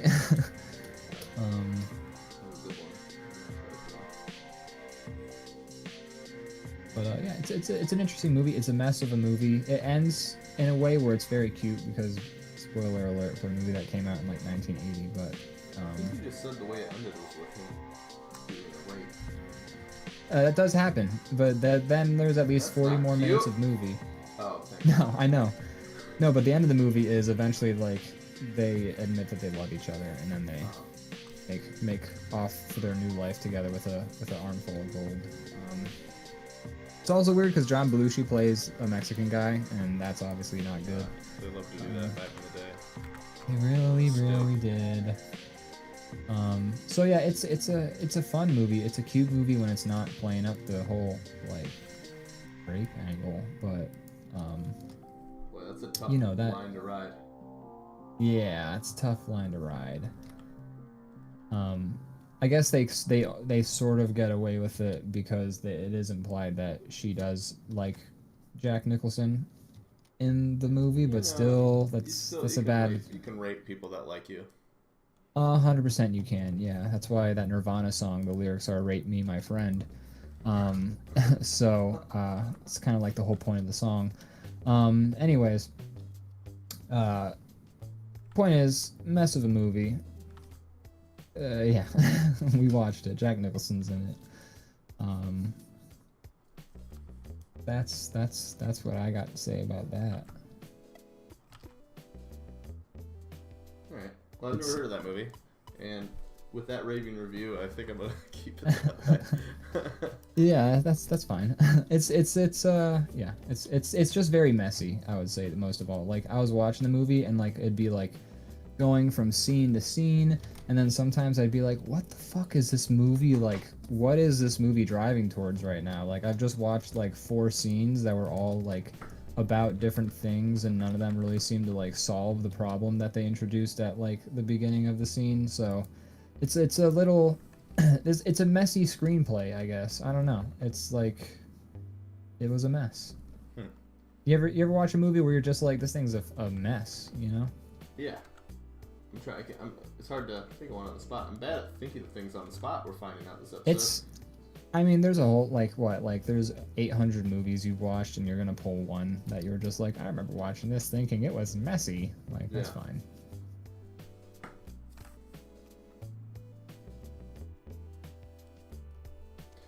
But, yeah, that sounds weird. In the chats, Zone Dog says, I can't imagine anything worse than Jack Nicholson giving someone sex eyes. It's not good. He kind of just has crazy eyes, so, like... Yeah, and he really... He really, like, it's not good. He, like, really amps it up, and then there's a lot of talk where he's just like, I'm an outlaw, you know? We outlaws, we just take. And... Yeah, it's... And, like, for the most part, the movie implies that he would not do that to her because he has a... Like, it's pretty much implied in the movie he has a conscience and he wouldn't do that to her. But then they have, like, a huge argument after they had sex the night before. She says, like, oh, you got me drunk. And he's like, you were 100% sober. You just wanted to fuck. And now you're just afraid to admit that you fucked. And then they have a whole argument. And then that's when he, like, ties her down. And then I'm just like, oh, no, this is real bad. And then it doesn't get better. And then the scene just fades away. And I'm just like, I'm pretty sure this movie just did that. And then you're like, Dad, what? Dad, this is the movie you chose to watch for Mother's Day?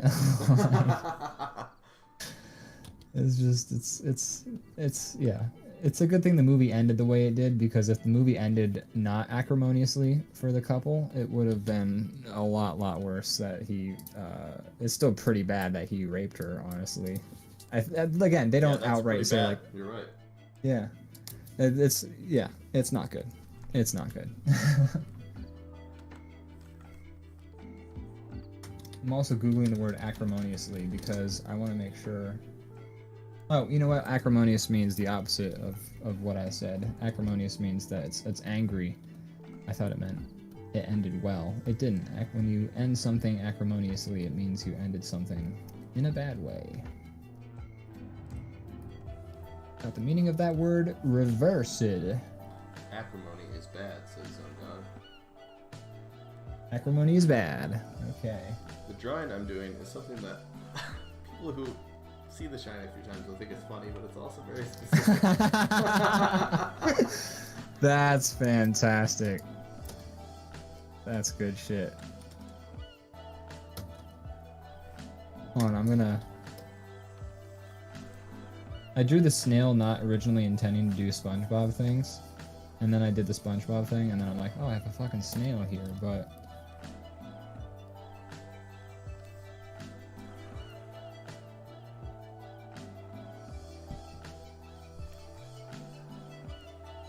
Get it? I do get it. These are all deep cuts from The Shining.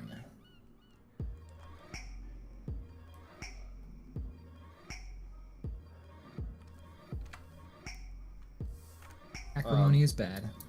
I don't know if you're still in the chat, but Leviathan Den, you mentioned asking my opinions on Resident Evil, the new one. What do you think about it? Not to bring that up again, but I just beat the game. I haven't been able to talk about it with anyone because I don't want to spoil things.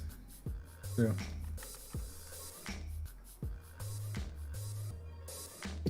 I also, Leviathan Den, you posted a link to a SpongeBob moment.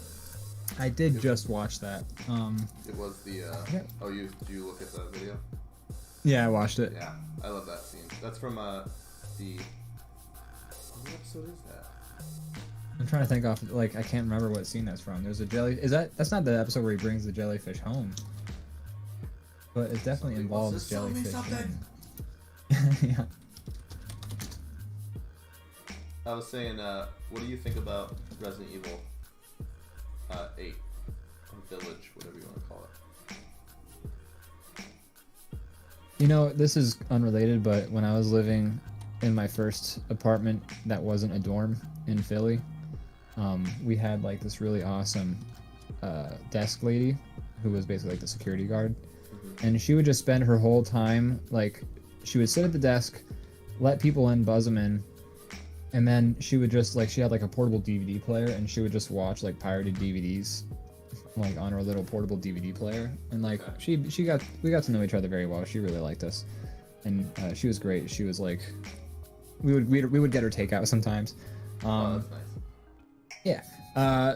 So like, she was watching Resident Evil, one of the movies, on her like portable DVD. And like when I say she was watching, like she would get these DVDs from like the dudes who were selling bootleg DVDs, like down on South Street or some shit like that.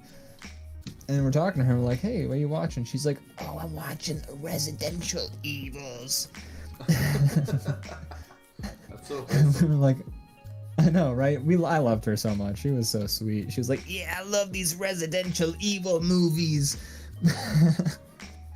And it still cracks me up to this day, just thinking of Residential Evil is my favorite way to say it. Like, some people call them like the Resi series. I mean, Some people call them Resident like... Evil doesn't really mean anything anyways.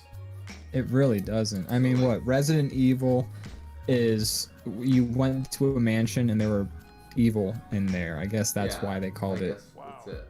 I think it's like, I don't know. The Japanese version is just called Biohazard, which is way better name. Which it makes way more sense, right?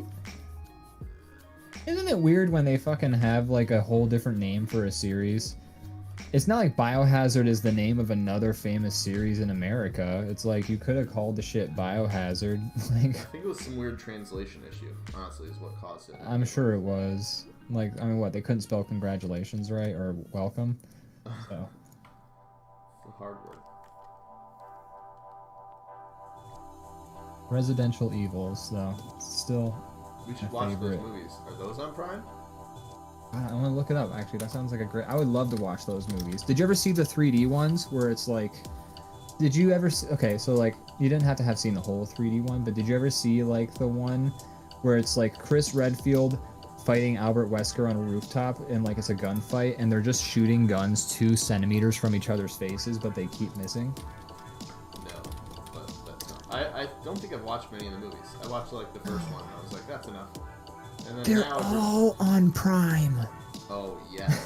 We could do watch parties of all the Resident Evil And we're going movies. to. Every single one of them.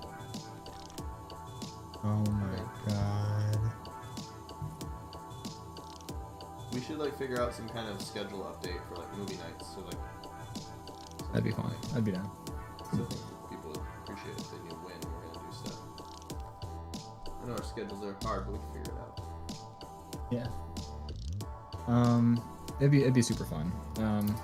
We would definitely have to like nail. We still have to do our Insane Clown Posse night first of all.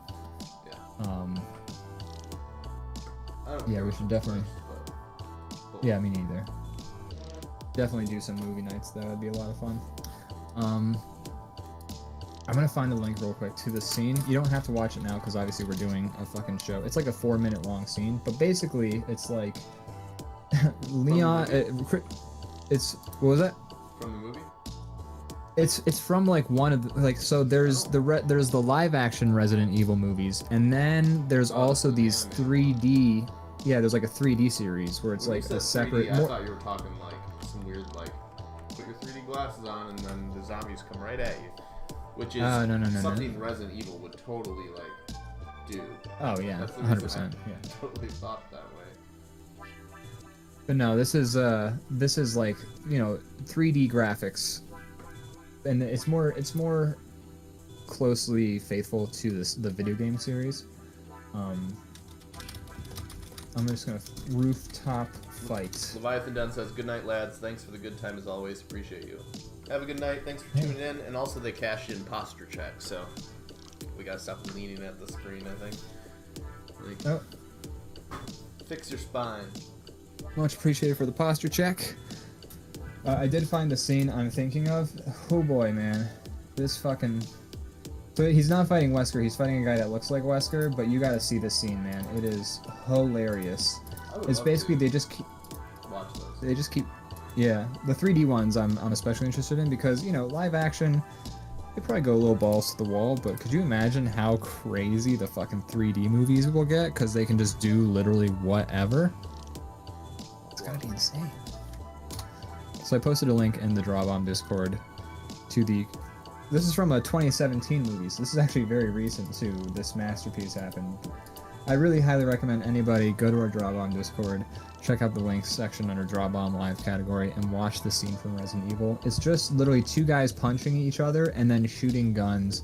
It's like that. You know that scene in The Matrix where Neo and Mr. Smith jump at each other and dive, and they shoot the guns, but because they're just missing like inches from each other because of whatever the hell's going on, and they don't like, it's like a 4-minute fight scene of that without the slow motion. It's ridiculous. It's funny, I think right now they're making a Resident Evil movie, but it's like a reboot. I think they're gonna try to actually make one. Netflix is making a Resident Evil TV series, if I remember cool correctly. And all, as well. but I feel like this is coming at the time in my life when I finally am ready to appreciate the original series. And now I'm like, oh man, like I'm like, my timing's bad because I'm gonna watch the originals and like fall in love with them for how terrible they are, and then they're gonna be like, oh, here's like an actually quality one, and I'll be like, all right, right. And then for like the past years when these other ones have existed, I've been like, hell no, I'm not watching those. But now I've changed, I've grown as a person, and I'm ready to, watch the series. I think it's going to speak to me in certain ways. I think it will. I think you'll really enjoy it. I'm ready. I saw a trailer for the new fucking Fast and Furious movie yesterday, and oh my god, it looks so crazy. I can't wait. Well. I'm so fucking pumped. I was sorry. What was that? When are the Fast and Furious boys going to space? Because it's gonna happen before the series is done.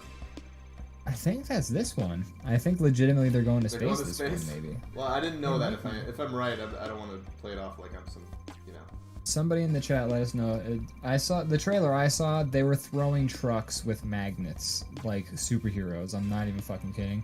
They might. I heard that they're going to space this one too, though. I'm not sure. It looks insane. Now it's called like Fast Saga, is I think the name of this newest one or whatever. Oh. But it looks so ridiculous, and like, so Fast and Furious 7 or 8, one of them, was on TV recently, and like I was hanging out with my dad, and I was like, Dad, you gotta see this fucking movie. Like it was like towards the end of it, but like it didn't matter. That never fucking matters.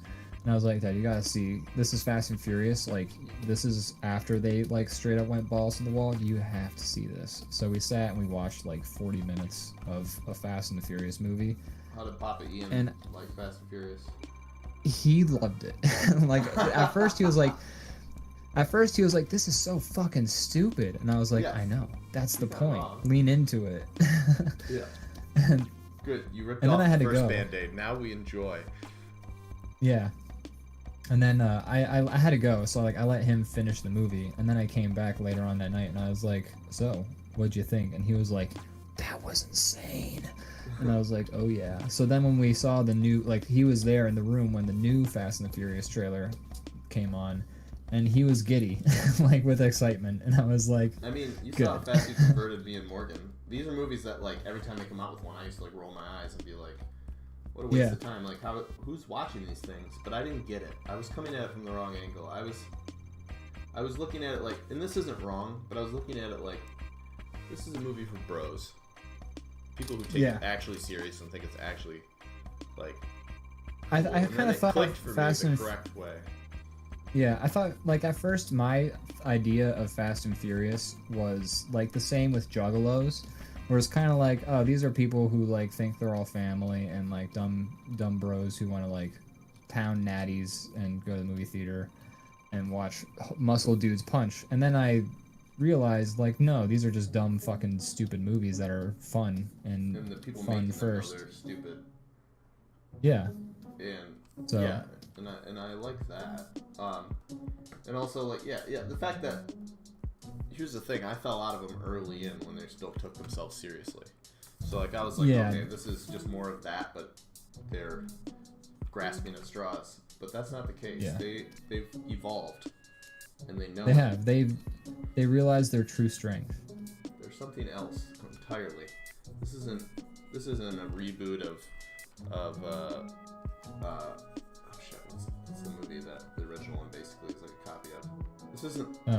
This This isn't like a Point Break copy with guys racing cars. Now it's this team has saved the world multiple times. The U.S. like the FBI comes to them when they need help. These guys, these guys are the best of the best. It's ridiculous. It's goofy shit, and I also love how they're like, these are the people with the best skills, and then I just still think it's so ridiculous in 5 when they like establish that Gal Gadot is the best driver in the whole group, and then they're like, oh yeah, Gal Gadot, she's gonna be an ace member of our team, and then the only thing she actually contributed to the whole entire heist was she got her ass felt, and then they used fingerprints off her bikini to like break into the safe, and then she doesn't do anything else the entire movie. Didn't It's they like, kill what her the in that fuck? movie? No, Gal Gadot's still alive. Not in the series. Oh no, I think they killed her in 5. Sorry for dropping spoilers, but she falls out of a plane. Yeah, she did fall out of a plane. That was either 6. No, I know we watched that happen together. That was like 6, because then the one dude who was dating her was like really bummed out, and then that dude dies in 3, but he's back. And I think Gal Gadot is back too, but Wait, she might not be because she's... No, the guy that was dating her also died. Yeah, he died in 3. No, he's back. He's back in the new one. Oh. He's in the trailer for the new movie. Oh yeah, he got blown up by Shaw, who's a teammate too now. So basically, everybody's evil. My question is, when is Idris Elba going to become part of the team? Like, he's a movie or 2 away, right? Because he is the evil guy in Hobbs and Shaw.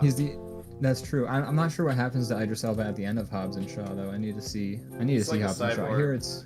I don't want to spoil it really, but you know, he gets beat. You seen it? Yeah. Oh, nice. You're more caught up than I am. It's like Papa Vin Diesel is away, so the kids are gonna play. It's just like extra stupid. Yeah. Which I love. Although I've, Austin in the chat, Zone Dog, he has seen Hobbs and Shaw as well, and he wasn't as thrilled with it as the other movies. I'm fine. I don't know what it is, because the things I thought I loved about the series, it has more of those, but I'm learning that without the muscle car soap opera happening in the background, none of it has meaning. You need I think Vin Diesel mumbling about family without being able to understand him for the rest of the silly shit to carry any weight. Yeah, I think if the movie is too aware that it's like goofy and no one gives a shit, then it's like just a fucking goofy action movie. But I think if you have like that sort of putting on airs of taking things seriously, it sort of kind of gives you that like, look how ridiculous this is because they just like threw a car into space, and then like 5 seconds later I'm supposed to pretend that Vin Diesel is like sad that his baby's like got a flu or something like that, you know? Hobbs and Shaw is like a straight up comedy. The reason that Fast and Furious works is because nobody watching the movie takes it seriously, but the movie takes itself so seriously. So seriously. And that's why it works. Yeah.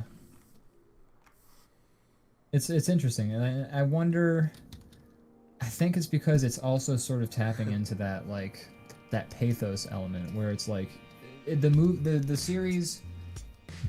You know, for us, we were like thinking like the series was taking itself seriously, and if you look at it the wrong way, you could easily see a movie that's taking itself seriously, and I think that's sort of what keeps it fun, is because there's like that slight element of, oh wait, do they think they're really making like a serious action movie right now? Yeah. And of course they don't, because they like, obviously, like there's no way. But like that sort of element of like they could be taking this 100% seriously right now is sort of what makes it funnier, because then like they throw a car into space or whatever. They play it so straight. Nobody flinches. There's no There's no looks at the camera like, we know what we're doing. They, for all things put in front of you, they take it very seriously, even though, how could you at this point? It's like watching a parody movie without them, like, without all the normal things a parody movie does, like wink to the camera and be like, get it? Like, we're referencing this specific. It's a parody of itself, essentially. It is, actually. It's a parody of what it once was, and like other movies it's kind of like how 21 Jump Street, like the new ones, work really well. Like those movies are great. Like 21 and 22 Jump Street are so good, and it's because those movies are entirely about making fun of. The first one's about making fun of the initial concept of the TV show that they're based on, of like, what if these grown-ass dudes went to high school and were cops? And then the second movie making fun of the fact that they're a sequel to 21 Jump Street, so like the whole movie is basically shitting on the idea of sequels and things like that. Like both of those movies are very funny because they know... What was that? They're like self-aware. They're self-aware. And so I think what makes Fast and the Furious work so well is it's self-aware, but they act like they're not. Yeah, you know? that's it. Yeah, that's the secret. Zodog says, first off, he said, shout out to your Hobbes and Shaw comic. It's brilliant.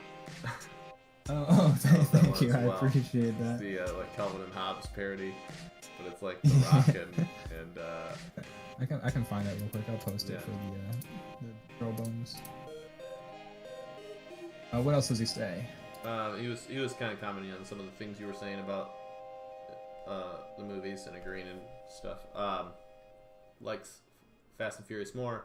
Hobbs and Shaw had some weird beats. I agree. I don't know. I wanted to like it more, but I do like Fast and Furious more. And I've heard other people say like the opposite, that they were like really into how crazy it was. But I was like, I don't know. It just was. It felt. I don't know. It needs, like we already said it just a few minutes ago. I feel like it needs the soap opera to go with it. I posted in the Hobbs and Shaw comic right here. Can you like make that a little bigger, or have it take up like as much as the just for the sake of people seeing who are watching? Also post it. Sure. Can you stretch I it? might just post it. I'm trying right now. This is not gonna look great. Post it in the Discord. People can find it. Yeah, but there it is a little bit more stretched out. But yeah, I'll post it in the Discord real quick. The use of mate and brother are very well done. Thank you. I was like, well, because the thing is, otherwise it's just the dialogue from a Calvin and Hobbes comic. Exactly. So I was like, how do I make this Hobbs and Shaw? So I just put mate and brother. You picked the right comic for it too. It really is brilliant. I'm just excited that I got to see it again. Thanks. I'm glad you guys enjoyed it. I was like, is this stupid? I like that the joke is fully based on the fact that one of them is called Hobbs, and then you created something that's actually intelligent from that starting point. Thank you. I'm glad.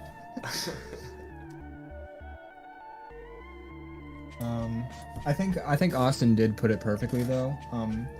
It has to be over serious with heart, not with manness, though. And I think that is really what makes. Because like at the end, at every movie, they're always just like, "Yo, we may not just be a bunch of people stealing cars and vaults.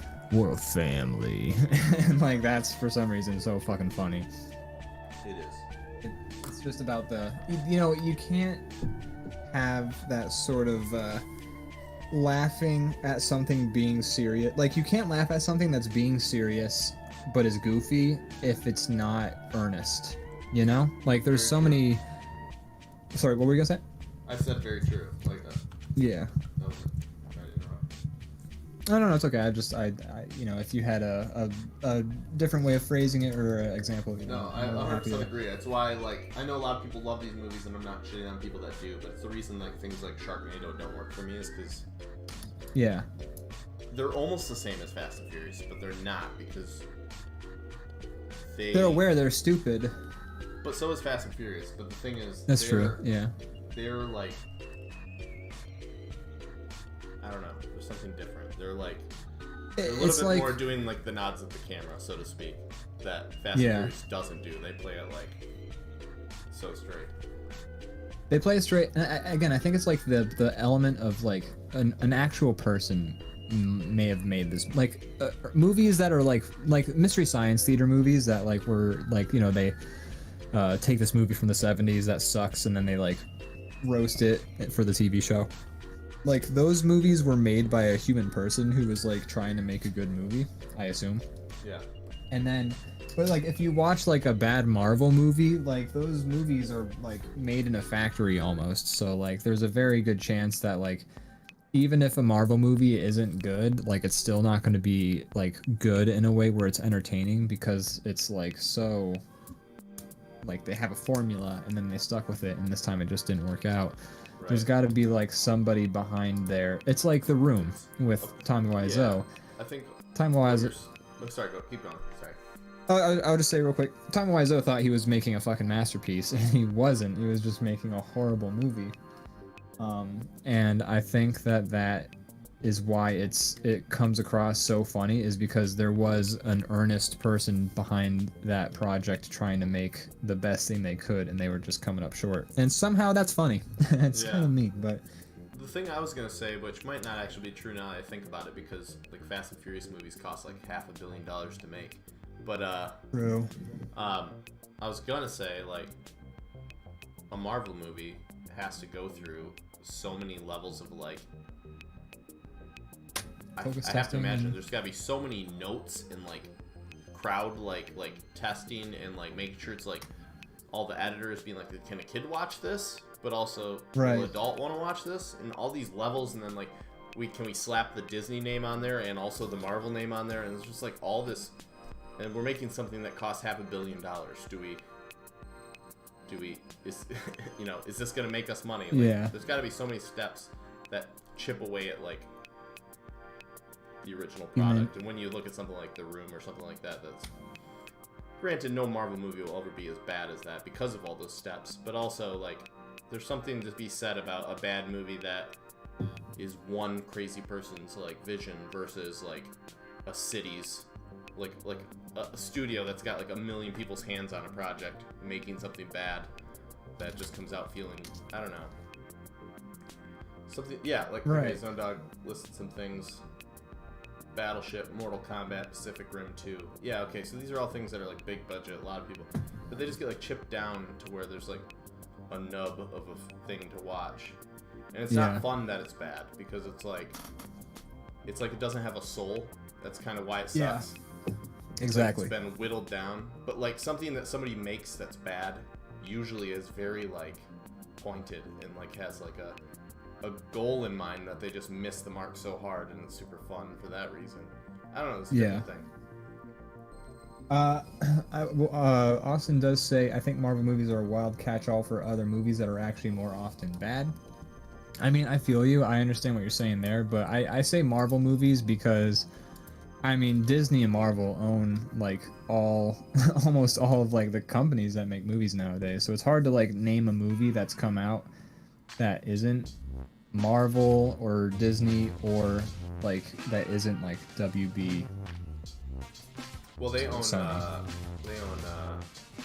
it 20th Century Fox too now? I think so, yeah. Which is like another like majority. Yeah, they own a lot. Yeah.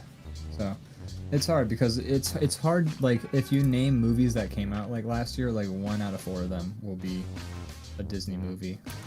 Or 3 out of 4 of them will be a Disney movie. It's like movies didn't come out last year. You are correct about that. Somebody did say though, like, I read a post somewhere, and I'm not sure how true how much I would agree with it, but it is somewhat true to an extent. But someone was like, sometime in the future, well, instead of saying like I'm going to the movie theaters to see a movie, you'll say, hey, I'm going to the theaters to see a Disney. And I'm like, yeah I can see that. Like, it's gonna be like if you go to the South and people just order Cokes, and that just means soda. Yeah. So, it's a catch-all term to be sure, but it's also it's not entirely inaccurate. But I do agree that like Pacific Rim, Mortal Kombat, those were made by different companies and still sucked. Pacific Rim 2 specifically. I don't know. I didn't really care for Pacific Rim 1 either. Oh really? I thought you liked 1. No, I thought 1 was alright. I just my problem with 1 is that the robot fighting scenes were like shot in a way that it just sort of ended up giving me the feeling of like somebody smashing their toys together and being like, haha, this robot. Like there were cool moments to be sure, but just sort of like. That would have been the solution. At the end of the movie, be like, all of a sudden it zooms out and it's like Lego Movie where it's like, Tommy, dinner's ready. He's like, okay, Mom, and he throws his plate down, runs down the room, and then credits roll. Get real Tommy Westfall with it. That's the kid from St. Elsewhere. But anyways, yeah, like that would have been a great ending for the movie. But and this is 100% a preference thing, but like Godzilla, the first Godzilla movie, I haven't seen the other ones. Like, whenever you were watching Godzilla fight the monsters in that movie, it was always from like the camera angle of somebody on the ground or somebody in a like you were at human height somewhere watching this fight happen in like all of the camera shots. And that sort of really helped emphasize, I think, the scale and like the monstrosity and like just hulking size of these things. Whereas in Pacific Rim, like the camera's like flying around in the air like a drone, and like a dude gets tossed into a bunch of freight containers, and like he's just like the camera zooms with him, and it just sort of reduced that sort of aspect of. Yeah, it lost the scale for me a lot of the time. So it might as well have been like somebody smashing like toy robots together. Whereas Godzilla, like when Godzilla like fucking barfed down that monster's throat at the end of the movie and like killed it, like that shit was so dope because it felt like I was watching a giant monster fight for that what was really honestly the only watchable 10 minutes of that movie. So it's yeah, the way that they did the monster fights in Pacific Rim I wasn't super satisfied with. It wasn't like a movie, like I think I enjoyed the world that they set up a whole lot because it was cool and it allowed for them to make like anime crazy characters, and there's like characters with names like Stacker Pentecost and like shit like that. Like that's a dude's name. Like what the fuck? That's a great name. It's a terrible name, but it's a great name. And then you have like all the robots are piloted by like ridiculous like stereotypical, like there's like two triplets who like are ninjas or whatever, and like I don't know, like all the robots were parodied but like were piloted by ridiculous Street Fighter characters essentially. And I love that, but it's the way they shot the robot fights was just not at all, it didn't sell robot fight for me. Zone Dog says, I think talking about Marvel, but they're being pretty wise about turning over a lot of things to folks who can bring something to the table versus grinding out something through a factory. That's true, and I think they're getting better at that. They seem to be getting more like interesting directors in and stuff like that. Maybe I'm wrong, maybe they've been doing that the whole time, but I haven't been aware of it in the past. I feel like now I'm hearing like, you know, they got like well, I mean, like this isn't new, but like Taika Waititi did like Thor movie, yeah. I think he's doing another one, and that's a good. Granted, he's just getting hired. Well, I guess that's more Marvel. I was gonna say he's doing a Star Wars, but that's the same. He's doing a Disney movie. He's also doing an HBO series about pirates. But I think people are just like, you know, I mean, everything he touches turns to gold. So. Oh yeah, I mean he hasn't. I mean I don't know everything he's made, but of all the things that I know he's been involved with, like, in indies, and they've a lot of them have done pretty well for an indie film, and then I think people are like, oh, what happens if we give him a bunch of money, and then now he's any project that he's been involved with I have liked is because like, you know, he really sprung onto the scene obviously with What We Do in the Shadows, and that's a great movie. What We Do in the Shadows TV show is probably one of my favorite new TV shows to be coming out recently. Yeah. What's Thor Ragnarok? I mean, I wasn't super hot on, but I should see it again because I was kind of watching it in like a different sort of mindset. I like certain aspects of it a lot. I did not. I like aspects of it. All of it. I was pretty bored with like all of Thor's homeworld stuff, but I loved Planet Hulk, all those aspects, and anything with Jeff Goldblum on the scene was like sold. It was great.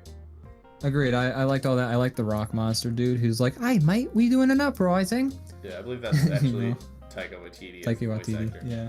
And then Stone Dog said Jojo Rabbit was a little more lukewarm for folks, but I haven't seen it yet. I saw it. I liked it. It's I don't know. I know people are kind of mixed on it. I thought it was pretty good. I liked it.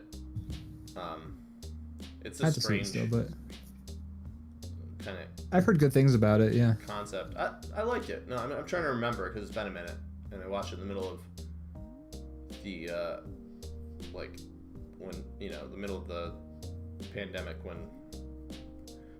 all things lost meaning and time had no Right. meaning I as think well.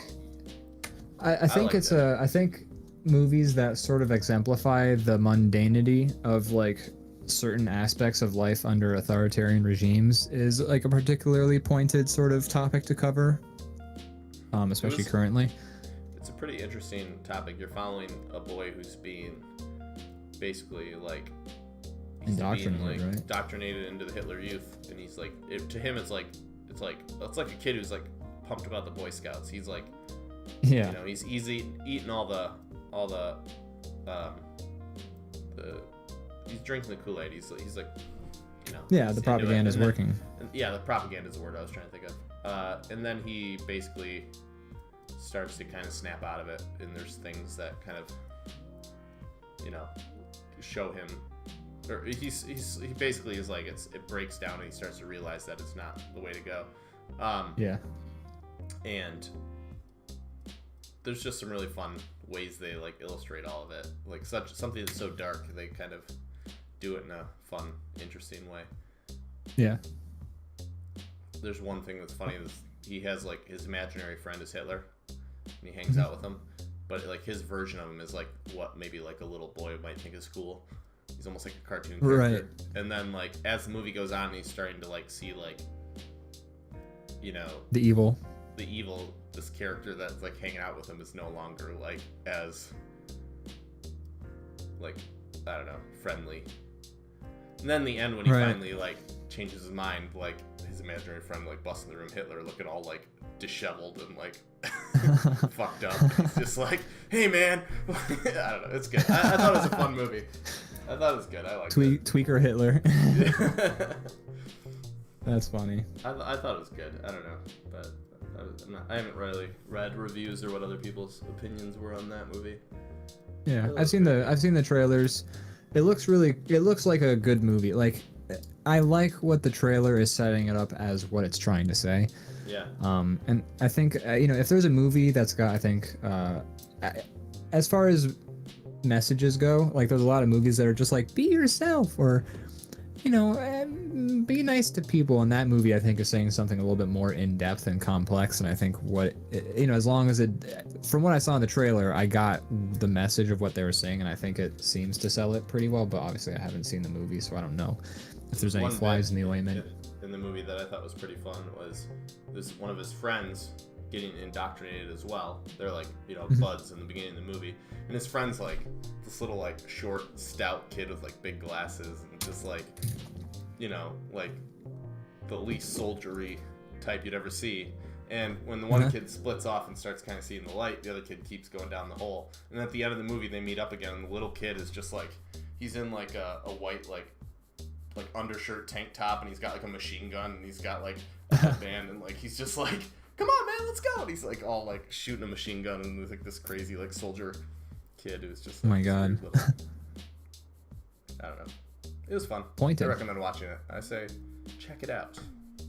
Yeah, you know, I think it's definitely worth checking out. I mean, I just need to get a Disney Plus login. I don't think Jojo Rabbit is on.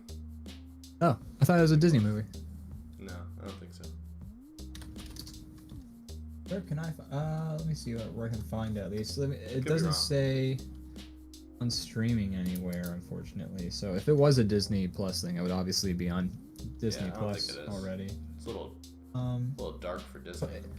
It's a Fox Searchlight Pictures, which I think since Fox is owned by either Fox Searchlight is separate or Fox Searchlight is part of. No, it's Disney owned. If it's distributed by Fox Searchlight owned. They by own Walt everything, Disney. but they don't put everything on Disney They Plus. own everything. They keep it a little more like honed in to like, hey, do you want Star Wars or Mickey Mouse? Do you want to watch the Proud Family or the Proud Family reboot? Check out Disney Plus. That sort of stuff. All right, I think it's the end of the episode. What do you Gosh, think? I don't know if I can draw any more SpongeBob Shining related things. Although these are some of my favorite random drawings we have done. Yeah. I think Good. these are really good stuff. Quick. Please do. What do you? I love. call I think this? your Patrick's Mr. Yeah, Krabs drawing is my That's my favorite. favorite. Best one. As soon as I thought of the idea, I was like, oh, Yes. I was trying to think of like how I could incorporate that image into SpongeBob, but you did it before I did, and I think you did a better Thank job. God, because I would have been very sad if you beat me to it. Well, you didn't want the version I was gonna draw. Let me tell you that much. Who would the character? I had. I feel like Sandy already kind of looks like the character. Yeah, I was thinking like Sandy could possibly be but I think Sandy, if anything, would be like the woman in the bathtub or whatever, you know, who's like all fucked up looking. Yeah, I'm glad you didn't draw that. Me too, dog. Anyways, thanks for watching, everybody. Gosh, thank you so Ian, much, do you have everybody. anything to Much plug? appreciated. Well, I do a rinky-dink little show every 8 p.m. Mondays What a called sucker. I don't do DrawBomb. Popular shows. Oh, that's you're talking about this one. Yeah, I'm sorry. I didn't mean to call you rinky-dink, but you're pretty rinky-dink. You're a rinky-dink operation. This whole thing's a rinky-dink operation. And also, be sure to check out on Wednesdays around 7 p.m. Eastern Time, Eastern Standard, Eastern Savings, whatever fucking time it is in the year. Now that I know that Eastern Standard Time isn't just the name of my time zone. Check out Eastern Standard Time, even if that's not the right way to say it. I'll just call it Eastern Standard Time from now on. People seem to know what I'm talking about. But Eastern Standard Time, check out Wednesdays, Extra Attack RPG on Twitch, on YouTube, on all the socials. I'm part of a D&D group, and we're just we're doing a little D&D show. Check us out. We have a lot of fun, and I hope that people have a lot of fun. It's a good way to kill 5 hours, you know. And as for me, I don't mean to put you on the spot, but I'm going to be gone next 2 episodes, and we had talked about the possibility of you doing it with a guest host, or is that something you're thinking about doing, or are you thinking taking those weeks off? You know, still rolling the question around in my mind, trying to really find out what the best answer is, because it doesn't really feel like a DrawBomb without you. It would be fun to see what it is without me, though. I would watch. Oh yeah, it'd be interesting. Not that you have to. You know, I'm just saying. You know, if it's still up in the air. We'll post it somewhere if that's the case. Yeah. But either we're gonna be gone for 2 weeks, or there might be some non-branded. I'll do some soul searching. You know, I'll really dig deep and try and figure out what the best solution is. If anything, I'll ask around and say, hey, I might be doing this with a couple folks. We'll kind of just play it by ear from there. So, you know. Sounds good. We might not be back in the next 2 weeks. We might be back in the next 2 weeks. All depends on, what just feels appropriately DrawBomb-y, you know? Right. Maybe I'll just interview a character and the character's play by myself, and it'll just be like one person talking to himself for like 2 hours, which would be fucking insanity, so. Anyways, on that note, I'm gonna play us out. Oh, I can actually hear it now, yeah.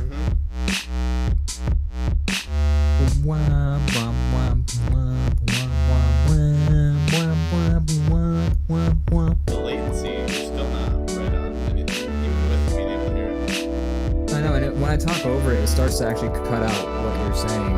It starts to, like, chop it. Weird. Thanks for watching so much. Bye! Bye!